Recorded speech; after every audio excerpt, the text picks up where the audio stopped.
কলকাতায় ভোট প্রচারে অমিত শাহ আজ সার্ভে বিল্ডিং এ মনোনয়নপত্র জমা দিলেন বিজেপির 3 প্রার্থী শুভেন্দু শতুরপা এবং স্বপন। তাই হাজরা মোড় থেকে রোড শো করে শেষে মনোনয়নপত্র জমা দিলেন 3 প্রার্থী। তাদের সঙ্গে ছিলেন স্বরাষ্ট্রমন্ত্রী অমিত শাহ সহ বিজেপির রাজ্য সভাপতি শ্রমিক ভট্টাচার্য। এদিন অমিত শাহ বলেন, ভোটের এই 15 দিন আমি বাংলায় থাকবো। এই নিয়ে প্রতিক্রিয়া দিলেন কুণাল ঘোষ। অমিত শাহ কেন্দ্রীয় স্বরাষ্ট্রমন্ত্রী তিনি নাকি আজ বলেছেন ভোটের সময় 15 দিন বাংলায় থাকবো।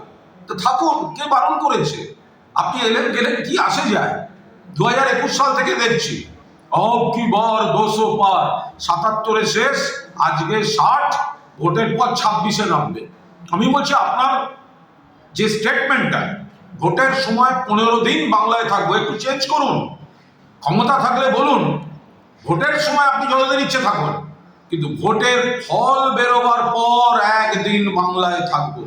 বাংলার মানুষের রায় বিজেপির বিরুদ্ধে যাচ্ছে। নরেন্দ্র মোদী, অমিত শাহের বঙ্গবিরোধী চক্রান্ত, এসআইআরকে সামনে রেখে সাধারণ মানুষের অধিকার অস্তিত্ব কাড়ার চক্রান্ত, এর বিরুদ্ধে ভোট হতে চলেছে গোটা বাংলা জুড়ে। অমিত শাহ 15 দিন কেন, আপনি যতদিন ইচ্ছে বাংলায় থাকুন, কিন্তু ক্ষমতা থাকলে বলুন রেজাল্ট বেরোবার পর আমি বাংলায় একদিন থাকবো। যতবার ইচ্ছে বাংলায় ফের আসার টিকিট কাটুন, যতদিন ইচ্ছে থাকুন। আপনার রিটার্ন টিকিটটা বাংলা থেকে, সেটা আমরা কেটে রেখেছি, 4 তারিখ সন্ধ্যের পর আপনার হাতে পৌঁছে দেবো। ক্ষমতা থাকলে বলুন রেজাল্ট বেরোনোর পর আমি একদিন বাংলায় থাকবো।